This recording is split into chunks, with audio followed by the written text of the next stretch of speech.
So hello, everyone. I'm happy to welcome you online. Today, we're having the international lecture.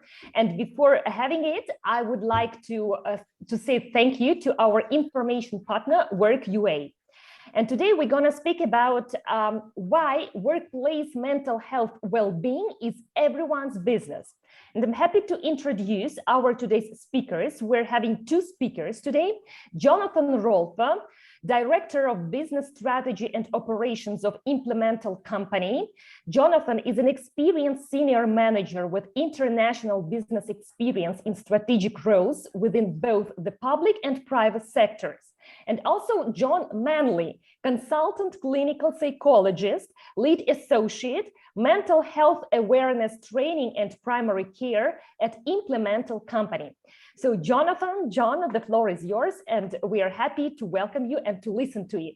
And dear colleagues, all your questions are welcome in the chat box, so be active, use the chat box, and probably if you want just to speak loudly, you can switch on your mic and speak loudly, asking your questions, giving your comments, suggestions just after the presentation, after the slides.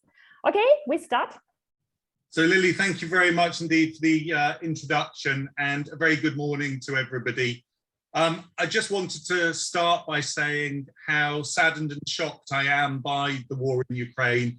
I've visited Ukraine on several occasions, Lviv, Kyiv, and I was due to be back there actually in May in person, and I'm just simply shocked by what's happening out there, and it truly is heartbreaking. The world stands united with Ukraine. It's interesting, the whole world has responded. Businesses have stopped trading in Russia.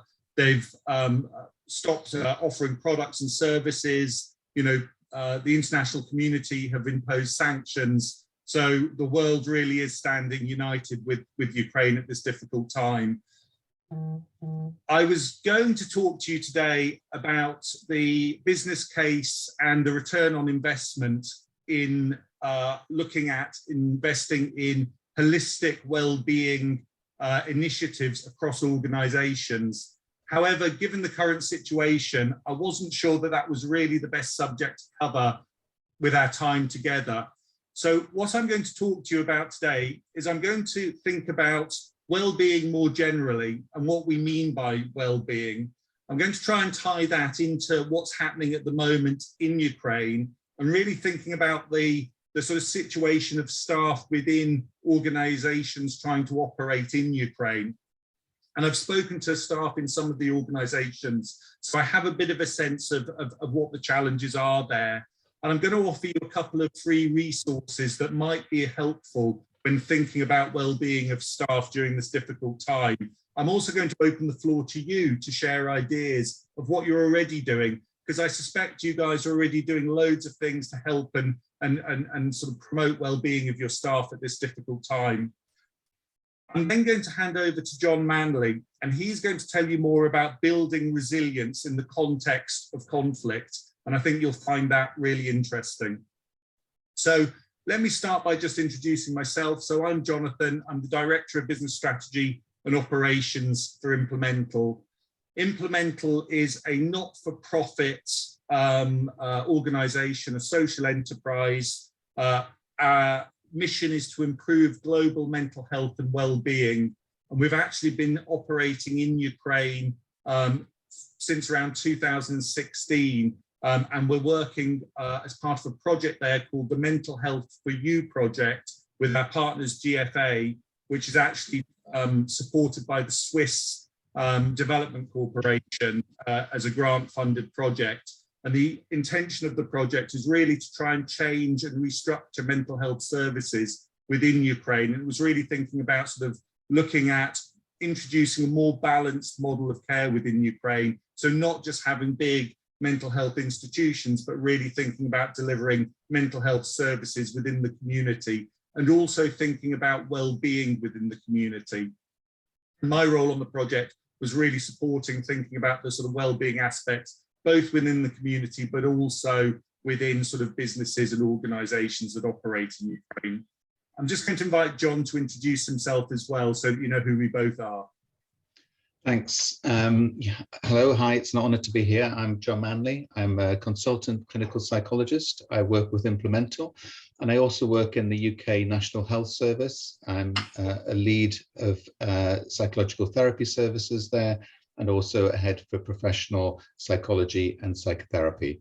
And just like Jonathan, just firstly, really wanted to recognize what a heartbreaking and challenging time you are going through. It is the most challenging situation imaginable.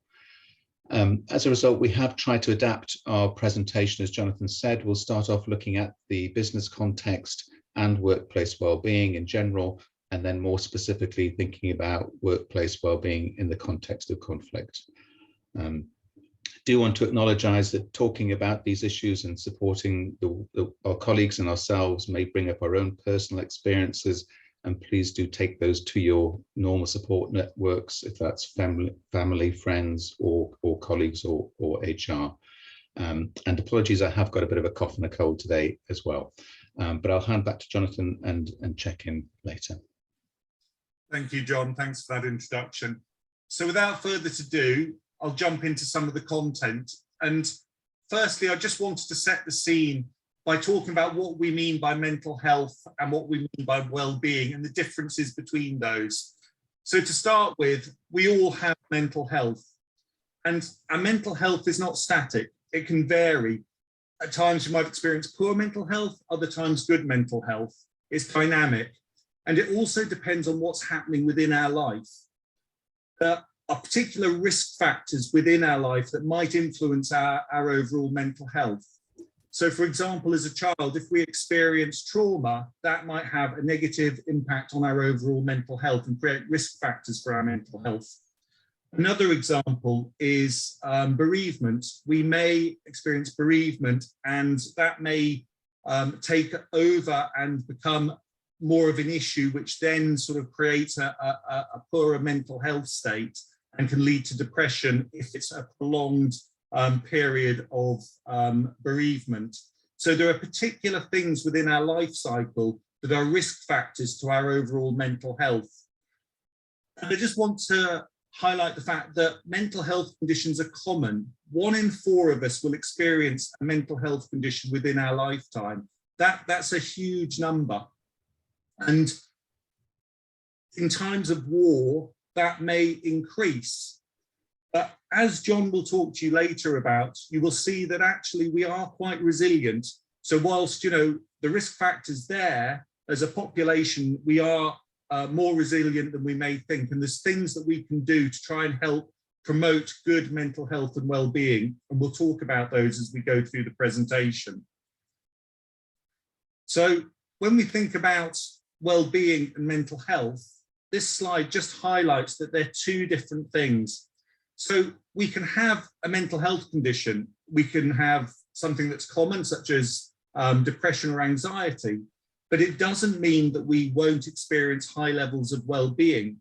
We might have a mental health condition, but we can still thrive. And I think this is a really important concept, because there's a misconception often that if somebody has a mental health condition, they're not able to experience, you know, high levels of well-being, and that's not the case. So this dual continuum model just highlights that fact. So what do we actually mean by well-being? Well, I wanted to share this definition with you because it's one of my favorite definitions. So I'm just going to read it out quickly. So mental well-being is a dynamic state in which the individual is able to develop their potential, work productively and creatively, build strong and positive relationships with others, and contribute to their community. It is enhanced when an individual is able to fulfill their personal and social goals and achieve a sense of purpose in society. And I really like this definition for a number of reasons. It highlights the dynamic state that actually well-being fluctuates. It also highlights all of the main ingredients that really impact on our well-being. And this definition came from a report that was done in the UK back in 2008 called the Foresight Report. And we'll talk a little bit more about that as we go through the talk. But as individuals, employees and employers, we need to focus on what we can do to help our own mental well-being and wellness and try and avoid mental illness. This means that we really need to try and understand the impacts of the policies and the initiatives that we implement within the workplace. It means that we need to understand the key challenges, the well-being challenges of our staff, especially during times of change or difficulty. It means that as leaders, we need to take the time to really listen to our staff who are directly impacted by the decisions that we make. And we must really understand the impacts it may have on their well-being, which can both be negative and positive. And by understanding this, we can help staff get through difficult circumstances and change more quickly, and we can actually create greater levels of productivity. So it's good for us as an organisation and also good for the staff who work within our organisations. More importantly, as leaders, we need to challenge ourselves not only to listen, but to take actions that actually promote well-being within our organisations. So we talked a little bit about sort of risk factors. So we know that there's risk factors that put pressure on our overall well-being, and that there are protective factors that actually counterbalance that. So in terms of how we think about it, we can think about it as a conceptual seesaw with sort of pressure of risk factors and things that we can do to sort of protect and preserve our mental well-being. And what we want to do is we want to really maximize those factors that we know based on evidence are going to protect and promote our well-being. So what we really need is a framework that can help us to really think about these different activities and behaviors that we know protect our well-being. The types of things that we need to worry about in terms of risk factors, the key ones are things of not having a sense of control in the work that we do, loss of financial control, not being able to maintain independence, low levels of job control, and importantly, one of the key sort of risk factors is social contact. And obviously, if you flip these up, they become protective factors. So for example, social contact and sense of control, evidence shows, are two of the most important protective factors in maintaining our well-being. And I suspect at this difficult time, you'll see some of these are harder for staff to manage. And again, I'll talk about that a little bit more during the presentation.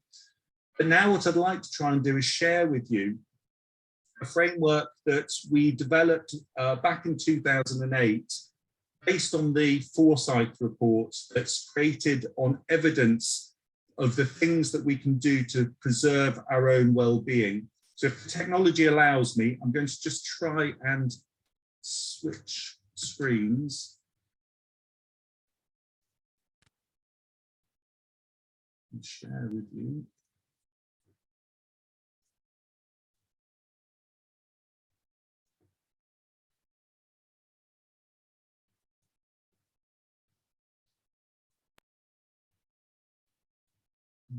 Sorry.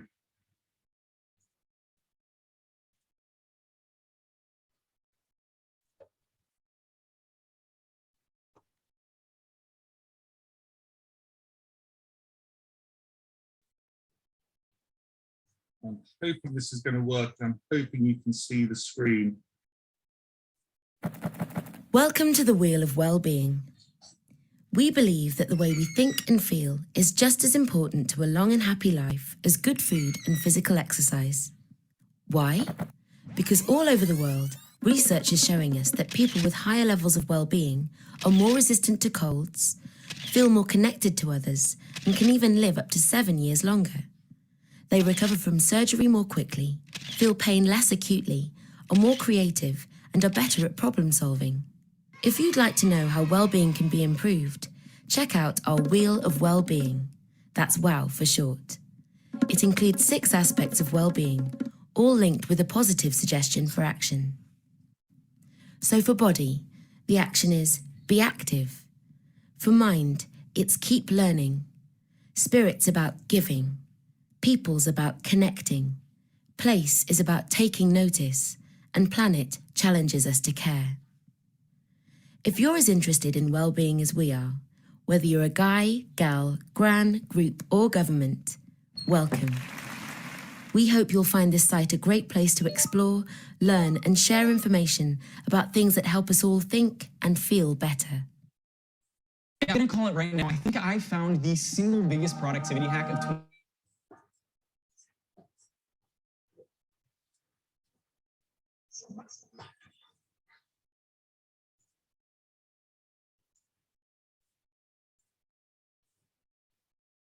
So that's the Wheel of Wellbeing, and it basically is a framework that can be used within communities, within organizations, and as individuals to have conversations around our well-being and what we're doing to look after our well-being.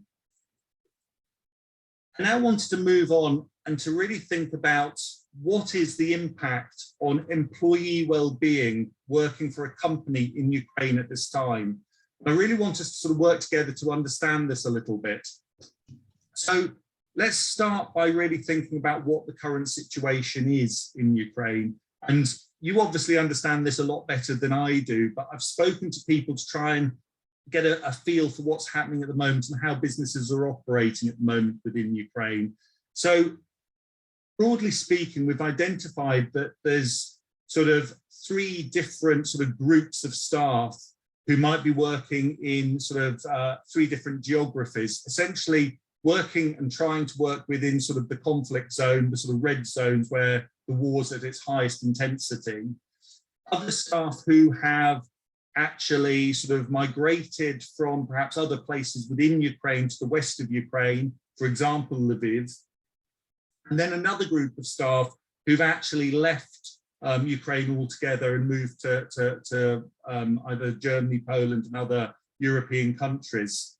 And I really wanted to think about these different groups of staff because their sort of well-being needs are all going to be slightly different. So when we think about people working within the high intensity sort of conflict zones, the red zones, they're probably thinking about sort of basic needs and managing basic needs and working as and when they can. So their ability to work is going to be very limited and their well-being is really going to be focused on sort of day-to-day activities.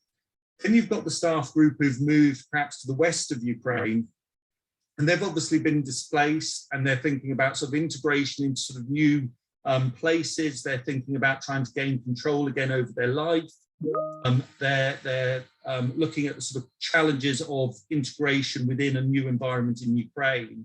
And the people who are perhaps in the west of Ukraine staff there might be sort of taking on other people and helping them to integrate. And then you've got staff who may have actually left Ukraine altogether, perhaps with children or other older dependents, and are trying to sort of integrate into new communities in perhaps Germany or Poland. And speaking to a couple of these people, it's very clear that, you know, they're very focused on trying to work, but also trying to sort of integrate into the sort of new environments, do all the administration that comes with that. Also sending children to sort of new schools. They're perhaps challenged by the language. I spoke to one person who's sort of relocated to Bavaria in Germany, and they're feeling sort of a little bit isolated in the sense that they don't speak German, so it's hard to actually communicate and socialize with people. Their children are going to schools where, you know, teaching is in German and, you know, they're not able to necessarily integrate. So the sort of well-being challenges are going to be slightly different for different staff groups. And I think this is really important to really think about the challenges in this way.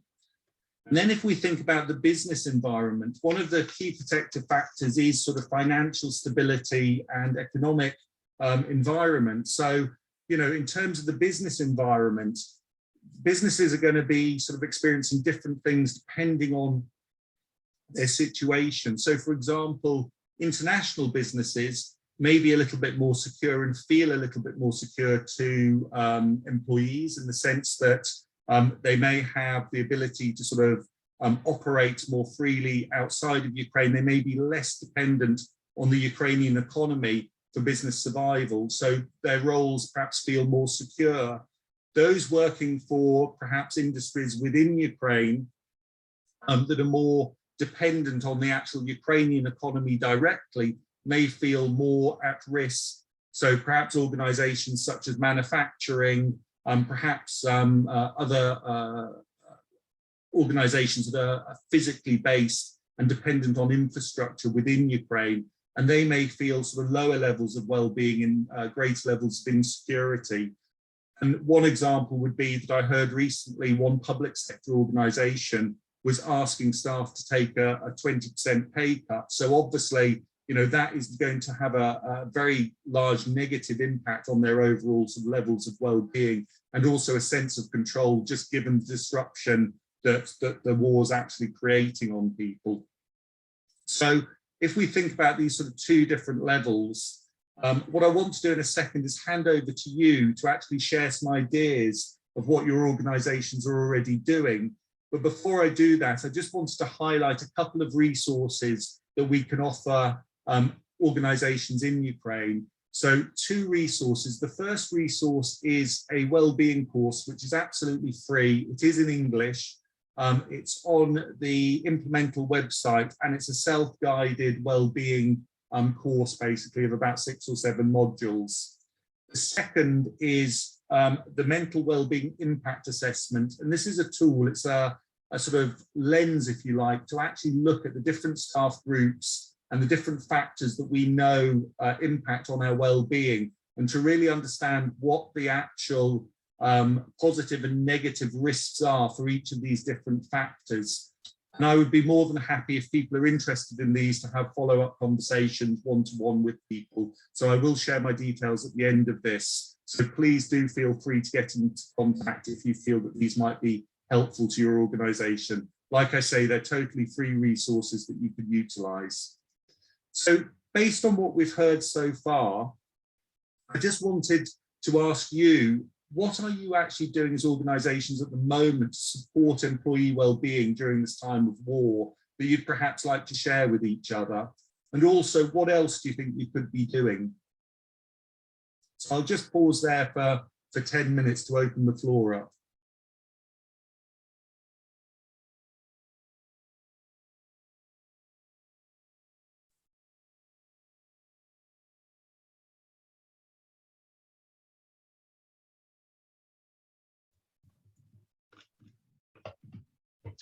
And I think, as Jonathan mentioned, it could be things that you're doing in country or out of country, or ideas that you might like to do, and either to share them or put them in the chat. Dear colleagues, you can use chat to write your ideas.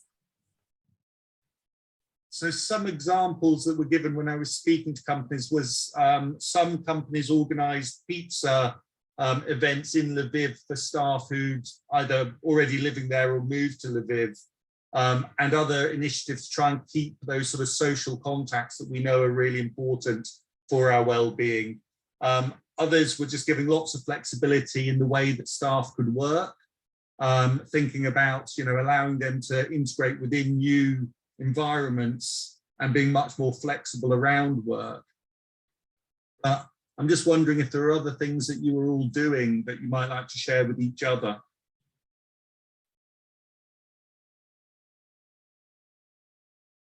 If not, what we could do is come back to this at the end and pick up any questions. So at this point, what I'll do is I'll hand over to John to talk to you a little bit more about resilience in the context of conflict.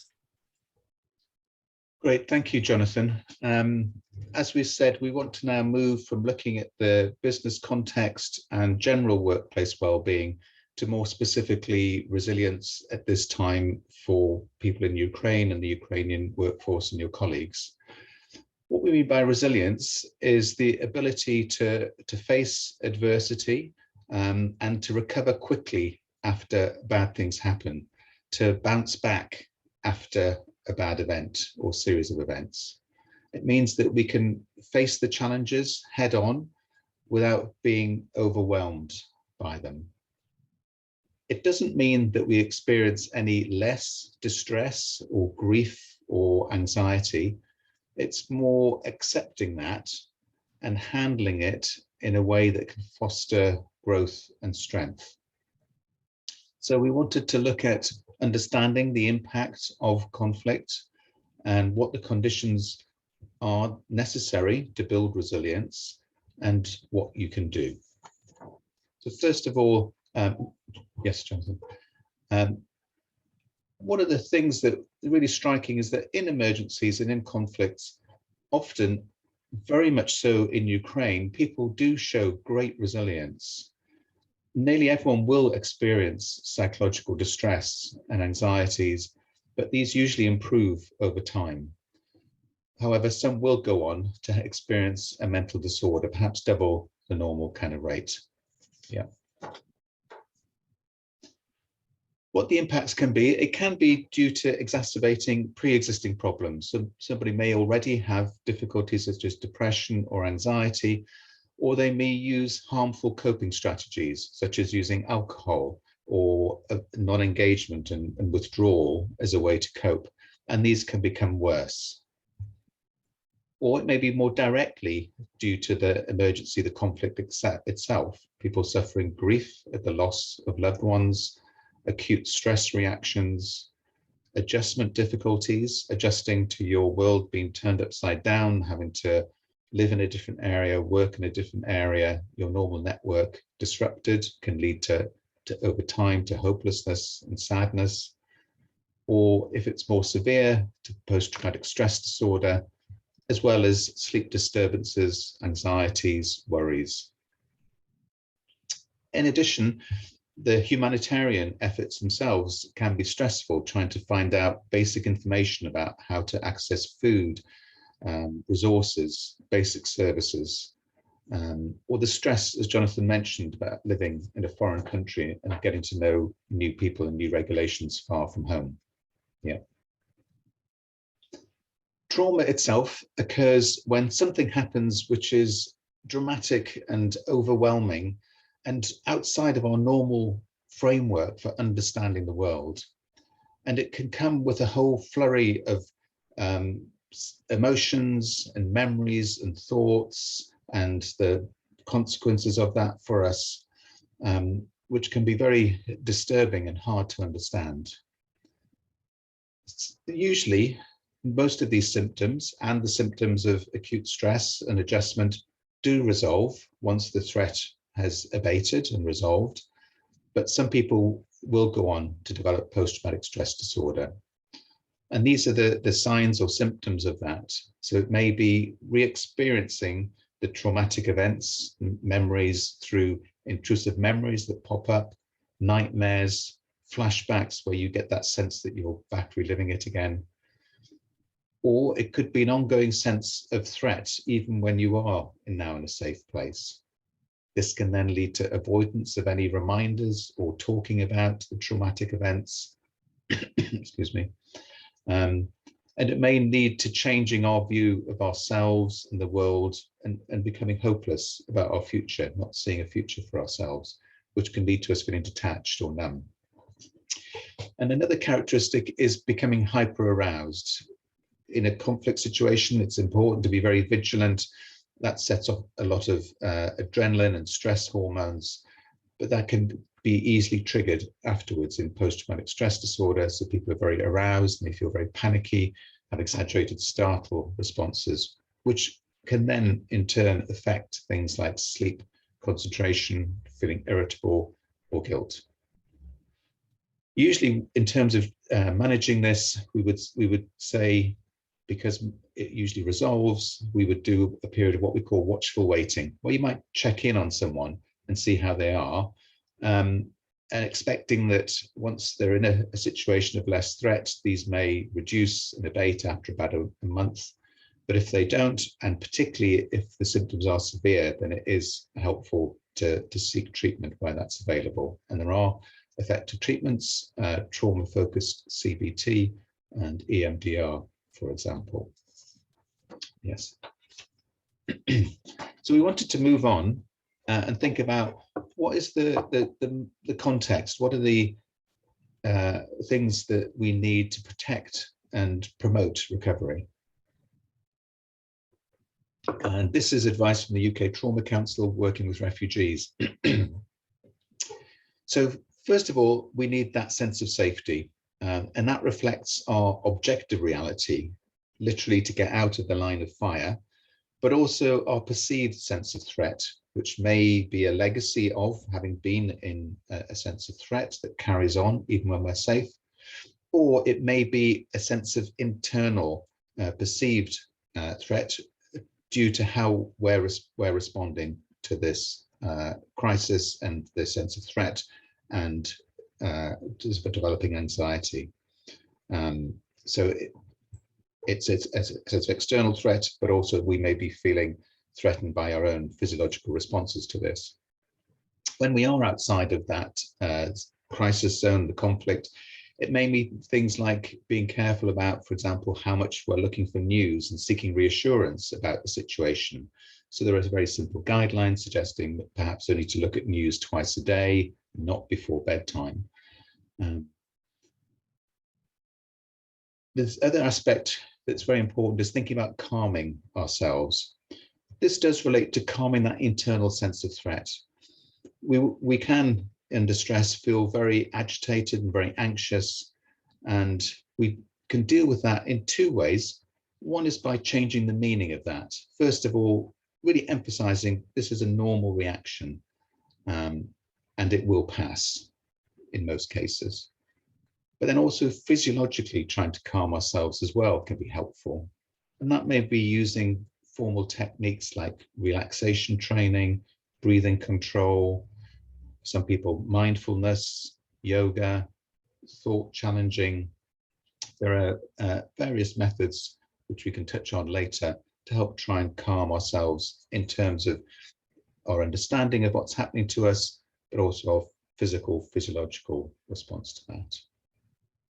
Third very key area is our sense of community and our sense of self. If we have support, it greatly reduces our sense of vulnerability and it empowers people. And this is important in the workplace. Do you feel that your colleagues and your managers understand and support you? Do you feel they've got your back, that you're there for them? And the sense of self, as Jonathan mentioned, and self-efficacy is very important. Believing that what you can do can change the situation also helps our resilience. But it's important that that sense of self-efficacy can lead to action and lead to resources, access to resources. Then it really helps reinforce that we can do something. Often doing something together with other people can really help us, and we can do more when we feel more able to change things than just if we're trying to do it on our own. This relates to connectedness, which what we mean by that is our attachments. Essentially, our attachments to loved ones are really important. And just sorry, Jonathan, just on the previous slide. That sense of connected attachments with loved ones gives you both access to practical support, but also that emotional support and understanding. So, and hence the importance of keeping in touch when people are being relocated. Your normal network may be scattered, but trying to reconnect with people as best you can. And finally, maintaining realistic hope and optimism is a protective factor.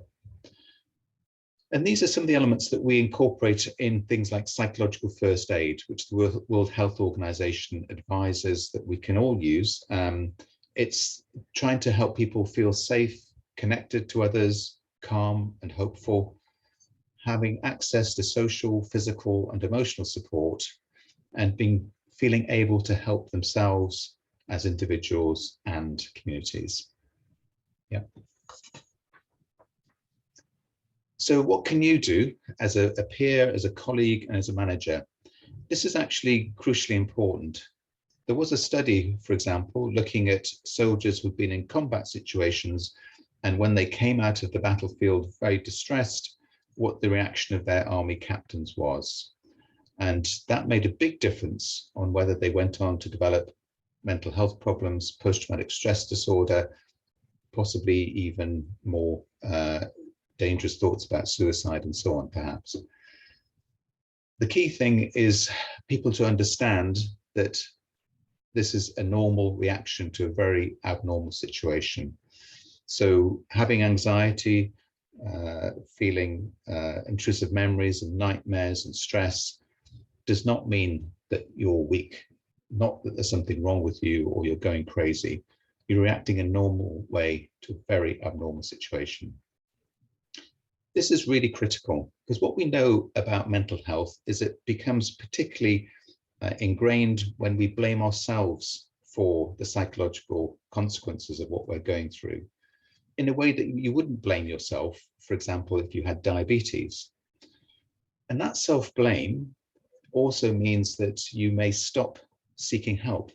There's a stigma about seeking help, and instead leads to poor coping, like using alcohol, and possibly even becoming more suicidal through self-blame. So this view that we give is really important, and don't be afraid to ask people, sounds like things have been tough, or, you're looking like things are hard or tired. How are you doing? Yeah. Now, when people are in more of a crisis situation, either because the external situation is a crisis or because they're feeling very, very anxious themselves, we offer a compassionate, empathic dialogue. So we would listen to people actively. We're not trying to explore things or unpack things. We're just listening. And at this stage, trying to identify the needs. Is there anything that we can help with? Are there any resources that we can connect them to? So in that early stages of crisis, or when people are very anxious, it's just listening. What are their needs? Is there anything that we can connect them to? And that compassionate communication. Yeah. So as I say, this would be when people are in the crisis situation, or they may be out of the crisis situation, but feeling very highly aroused, agitated, in the grip of worry and fear about their situation. And so there's a change of our conversational style. People need simple, clear instruction, which can help organize themselves. This is what we will do now. Let's do this. Ring that person, speak to that person. Is there some way I can help? Why don't you do this and do that? This is what we want to do now in the next hour. This is what we want to do today. And that conveys a message that we can get through this. But also just remember for ourselves, if we are supporting other people as managers or as colleagues, it can have an impact on us too. We may be hearing a lot about very difficult, emotional, upsetting situations and traumatic situations. So we have to think about the support and boundaries for ourselves too.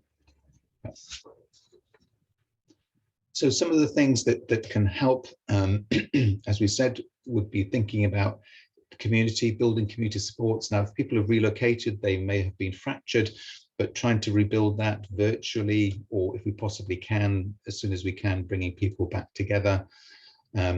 In work, it might mean doing some of the things that we all did during COVID when businesses had to move online. So setting up virtual coffee mornings, letting people have a kind of a buddy system of people that they would check in with every day. We offered a range of almost a menu of different options for people. We would say there's a reflective, there's a sort of a reflective space group, there's a Zoom quiz, there's a coffee morning, up to you which of those you might or might not want to opt into.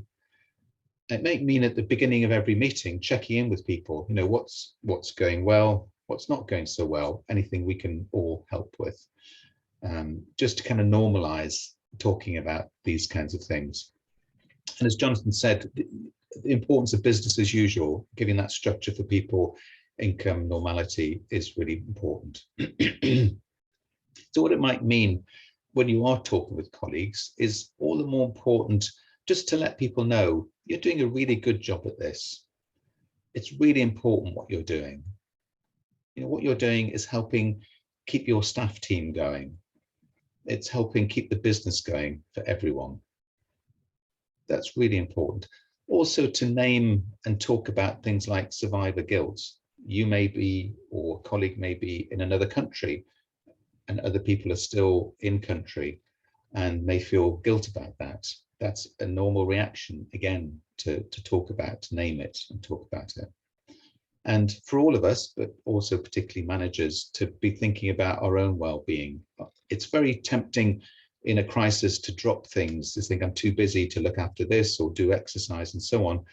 But this is very much a long haul. As you're experiencing, it's a marathon. So we really need to keep going with those things for our well-being: regular eating, socializing, exercising, putting boundaries on our time is all the more important to give you the physical resilience to then help yourself and help others.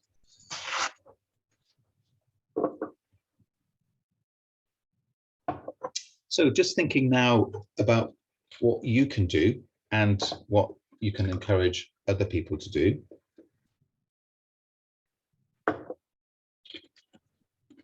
So this is for us as individuals and with our colleagues seeking support. We're surrounded by people, and these are people we can trust and confide in. And sometimes just telling the people close to us how we are feeling can make a big difference. That might be friends or family or work colleagues. Up to you who it is, but use your support networks. There may be helplines as well that you can call or support through HR. Focusing on what you can control. There is so much going on and so much is so negative. It can feel completely overwhelming. So it's really important just to focus on what's the bit that's under my control. And that can help us to feel less overwhelmed by that. That relates to establishing goals that may be small steps, rather than feeling these huge things that are outside of our control. And do believe in our abilities. Our abilities haven't changed. Things may be going very much wrong. There may be a lot of really bad news going on, but that's the external environment impacting on us and also affecting us and our psychological health. We haven't fundamentally changed. Our abilities are there. So our self-esteem is an important part of coping with stress. Do remind yourself of your strengths and accomplishments. It may be, for example, really helpful at the end of each day just to recognize one thing that you've accomplished and you feel proud of. There'll be many to choose from. Maintaining our physical health, as I said, it's too easy to neglect that, and we really need to be aware this is a long haul and equally important to keep going with that. And finally, being kind. We are human, we're not perfect.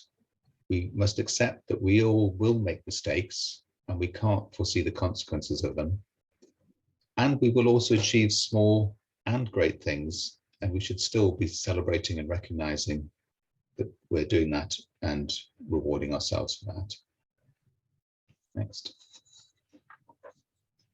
So I wanted to move on to look at some techniques that can help with that calming. So a big part of it is understanding stress, how we can get hooked by bad thoughts and memories. And as a resource I'll give the details of later from the World Health Organization called Doing What Matters. And it talks about a range of different techniques that we can use to help calm ourselves. I'll just focus on one of those today. And this next is called unhooking. So this might be particularly relevant at the moment when we're thinking about things that are outside of our control. Yep. So this might be a situation that we can't do anything about, but it's still playing on our minds and still bothering us, and it's a very difficult situation and a difficult feeling. Yeah. So the first step in this, and as I say, this is in the World Health Organization document, which we'll share later, is just to notice that you have been hooked, as we call it, by the thought or the memory or the feeling. So it starts to take you inward and out of being fully engaged with your external situation that you're in. So just to notice that that's happening, and then to name what's hooked you silently to yourself. So it might be that you're doing something and you're noticing you're starting to drift back internally in your head, and you notice, I've been hooked by these memories. I've been hooked by a very difficult thought or a heavy feeling in my chest. As a first line, simply noticing something and naming it puts you in a kind of a meta position, a bit of an awareness, so that you're not so caught up and may not spiral so quickly down. The sooner you can spot it and do it, the easier it is than later when it gets more of a grip. We talk about this often in terms of dealing with emotions in general, and with children. We call it name it to tame it with difficult feelings with children. So it's that first step of just really noticing what's happening and then naming it to yourself. Yeah. And then we would just try and acknowledge it and refocus on what we're doing, whatever that is. If it's cooking, eating, playing, talking to people, just trying to notice it, acknowledge that difficult feeling. I'm just going to go back to engaging with people or whatever I'm doing, trying to engage fully in that and pay attention to it. There's a really high chance it will pop up again, it'll just linger in the background, and that's okay. You just let it be there and continue with what you're doing and notice it again, and bring yourself back to the here and now again. Yeah. And what it's trying to do is help us to follow our values about what we're trying to do in a situation and not get caught up and distracted by these other feelings. So in this example, someone has noticed and become aware they've got feelings of anger. They've noticed that, they're trying to unhook on that by thinking, well, what's my aim here? My aim is to support my family. I'll refocus on engaging with my family. Yeah.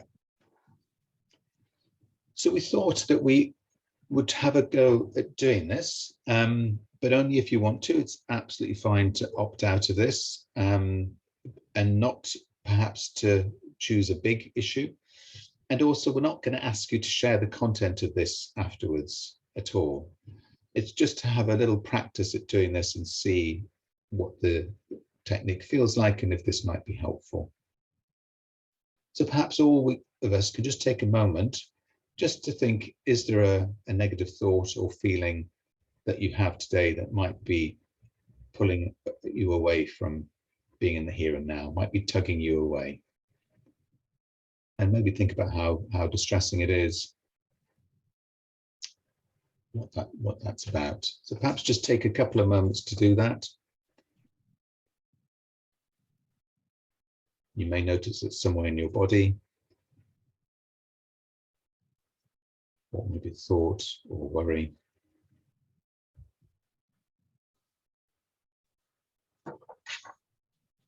Yeah. Let's go to the next slide. Then I just want you to notice it, that difficult thought and feeling, and then name it silently to yourself.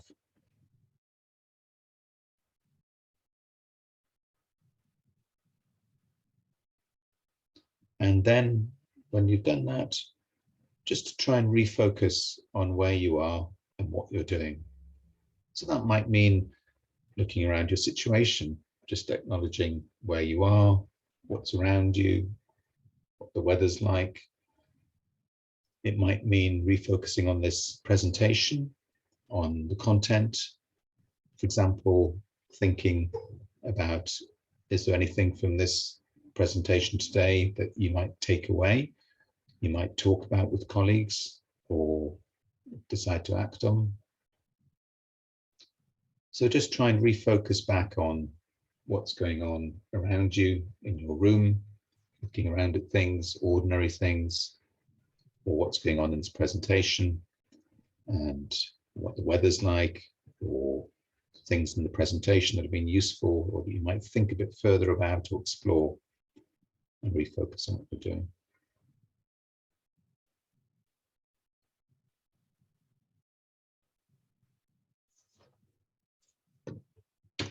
Okay, if we pause there, I don't know if anybody wants to give any feedback, as it's optional, and I'm not asking you to share the content of the thought or the feeling, but if anyone wanted to put a note in the chat or even say what that felt like doing that exercise, did it seem doable? Does it seem helpful? And just a pause if there's any comments or questions. about that.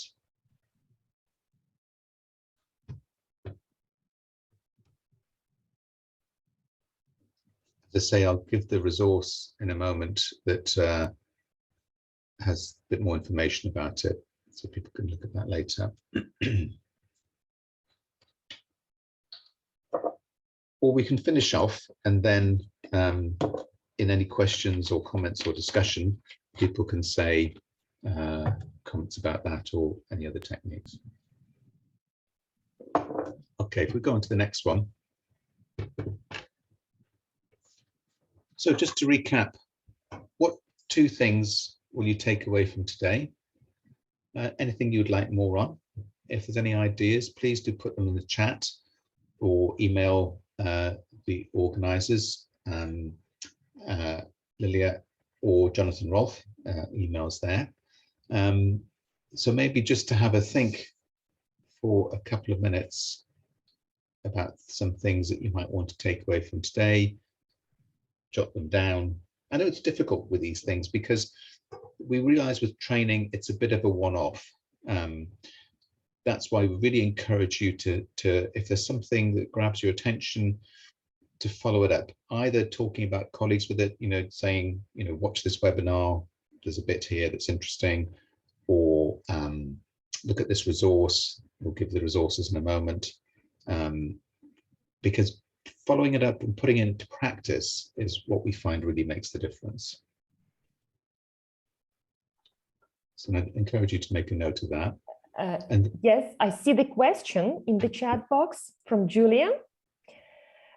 In case I'm feeling okay these days, even though I'm staying in Kyiv, Ukraine, however, not really having distinguishing signs of stress, does it mean it will for sure regain over me later on, maybe after maybe after the war, or does it mean I'm suppressing my feelings? So really, thank you for sharing that, really helpful sharing of your personal experience. I think one of the things that we said was not everybody will experience distress, and even those that do will often recover normally or manage it, not even recover, using their normal networks. So it doesn't necessarily mean you're suppressing your feelings. Sometimes there can be a view of mental health or psychology that you have to talk about things and you have to unpack things. That's not the case. What we always say to people is do use what you would normally do. So if you are doing fine, that's fine, and it's probably a good sign that you won't have any difficulties. If you feel that you are struggling, then we would say to talk to people, but talk at the level that you feel comfortable with. If you want to talk more, then do talk more. If you don't, if you just want to say to people, look, I'm just really struggling, I'm having a bad day, that's also fine. So it sounds like that in this situation, we would suggest people are coping well. Interestingly, when we do look at things like the impact of war, often, as I said, a lot of people will have some distress, but overall, it actually can sometimes bring people together, and you can get increased social support and social integration. I mean, for example, obviously talking about a very severe issue here, suicide often goes down during a war.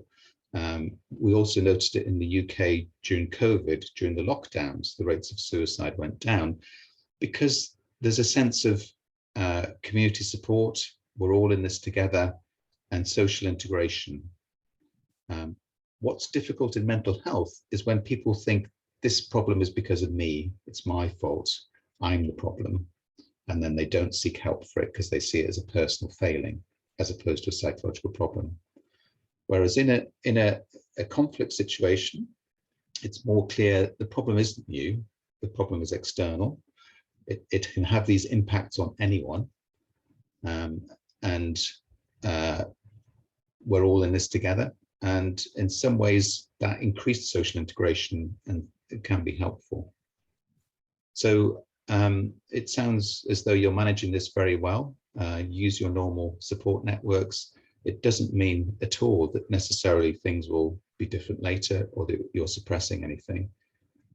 It sounds like you're coping well with a difficult situation. John, just to build on that question, are there signs and symptoms that you can notice in yourself that sort of indicate that perhaps it is time to sort of seek some sort of professional support? And how would you notice that in yourself, but also perhaps in employees or the team that works for you? I think as we said before, it would be about talking about these things, checking in with people, and particularly when it starts to have an impact, people start to say, I'm struggling with the work, I'm struggling, I'm not sleeping, I'm not concentrating, and it's having a real impact on what I'm doing. And it may be, when people have some of those more obvious symptoms, like we talked about with PTSD, about nightmares and flashbacks, and when they don't resolve after, say, a month or so, that would be more obvious signs of, let's take, can we talk about, is there some help or someone you could go to talk about?